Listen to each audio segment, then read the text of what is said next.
Did you know that right now in the United States, over 42% of us are on some kind of weight loss journey or diet?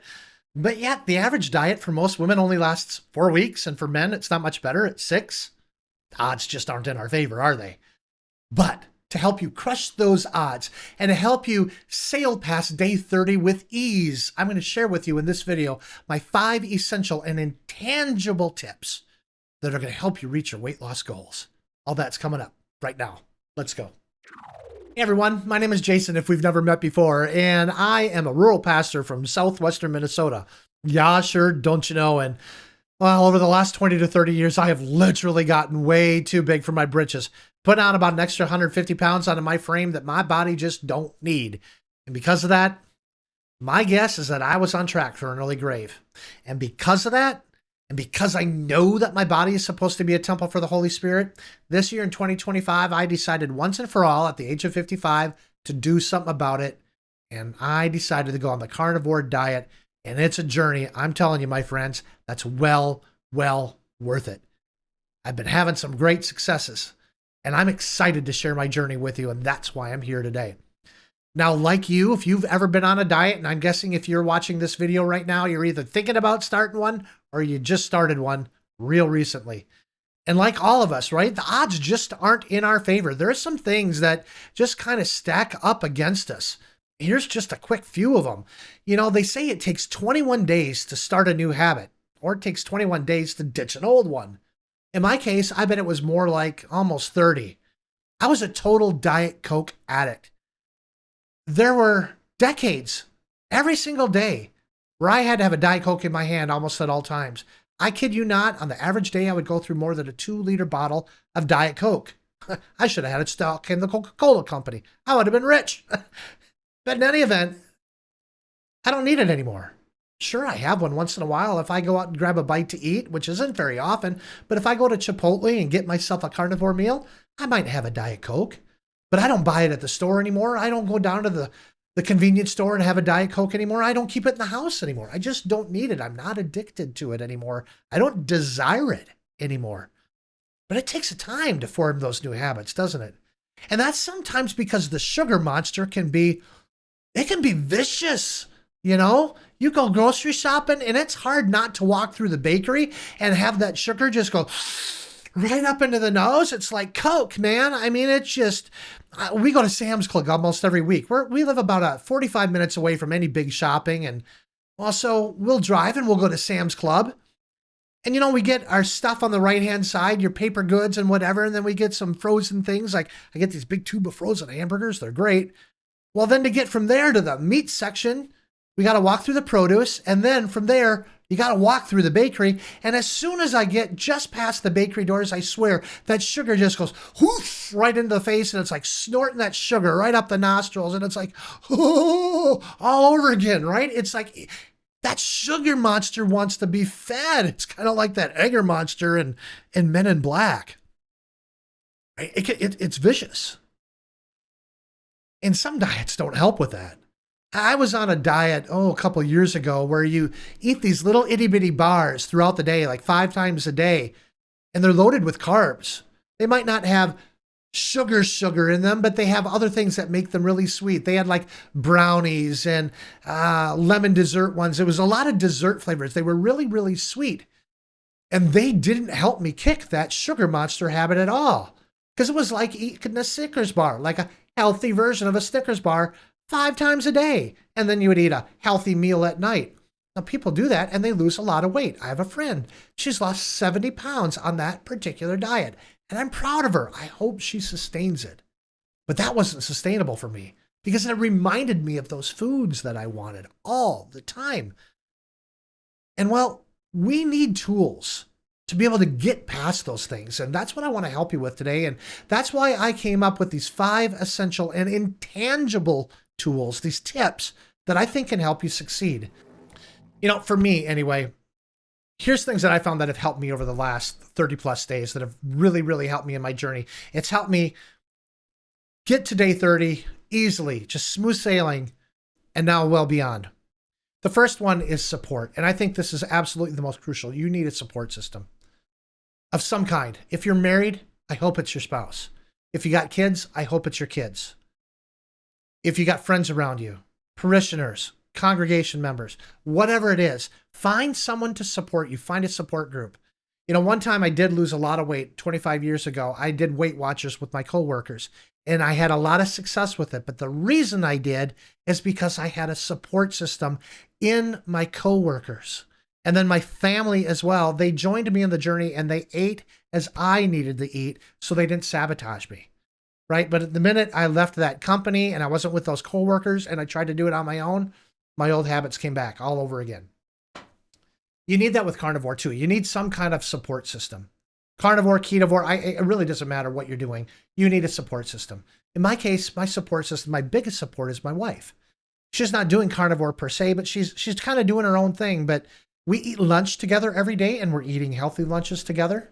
And then we eat the same dinner at the dinner table every single night, and we're having a carnivore / ketovore meal every single night. And we're not buying the junk food anymore. We're not buying the ice creams and the chips and the crackers and the sodas and the sweet things. And we're not buying that stuff. We're not bringing it into the house anymore. It's because she's supporting me. Now, in addition to her, I have got some really good friends out in Ohio where I used to pastor who are also in ministry, who have done or are currently doing carnivore and have had tremendous success with it. One pastor friend, his name is Bill. Bill, I want to give you a shout out. Bill's lost over 60 pounds on carnivore, and Bill is kind of a littler guy. So that would be like 100 pounds for me. I'm proud of Bill. Totally proud of him. He's an example and an inspiration for me. And another good friend by the name of Tim, who's a pastor south of where I used to be. He's thin.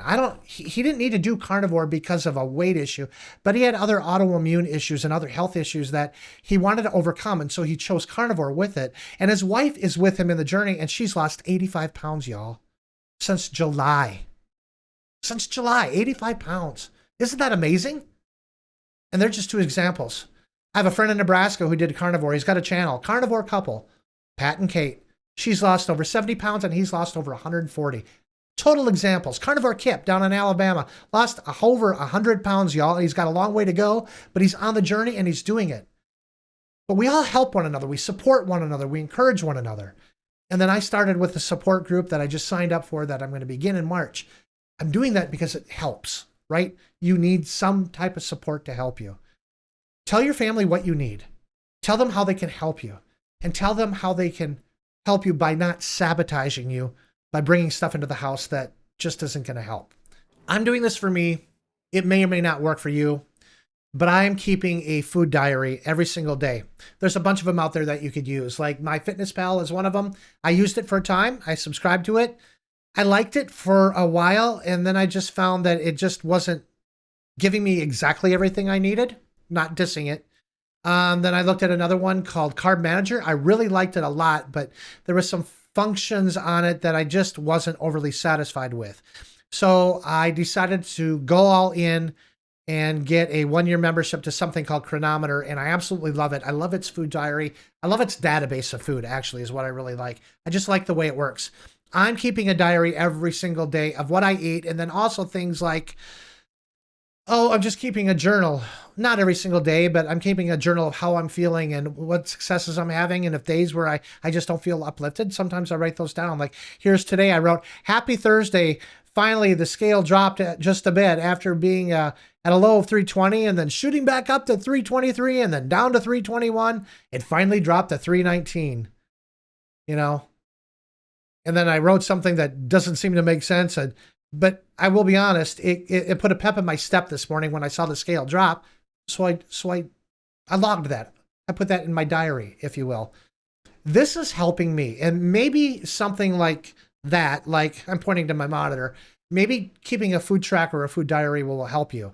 Some of them are paid and some of them are free. Carb Manager is absolutely free. I highly, highly recommend Carb Manager, especially if you don't want to spend a dime. Check it out. I'll put a link down below for you. Anyway, so that's number 2. Number 3, it's not like those two, but I think it's just as crucial, maybe more. Get a good full night's sleep. Do what you can to get 7 to 8 hours every single night. I know that's cliche. I know you hear it all the time from medical doctors and out there in the webosphere and everything, right? But I have found it really helps. Getting a good full night's sleep It just helps my body relax, helps the mind relax. And I think that helps the body heal too. I'm not a doctor. I don't have any medical evidence for it, but I have found that when I get better sleep, especially days after days after days on end, my body responds better. I can feel my body literally changing from the inside out. I'll get a pull right here on my cheeks. And when I feel a pull on my cheekbones, I know something is happening on the inside. Or I might wake up in the middle of the night and I'm super hot, like I'm having a hot flash. I don't think men get those. If they do, let me know down below. I wouldn't be surprised. But there's times it feels like my body is just working overtime to dump the weight. And I find that after I get a few nights really good sleep, the scale tends to drop. It's just the weirdest thing. Anyway, that's that.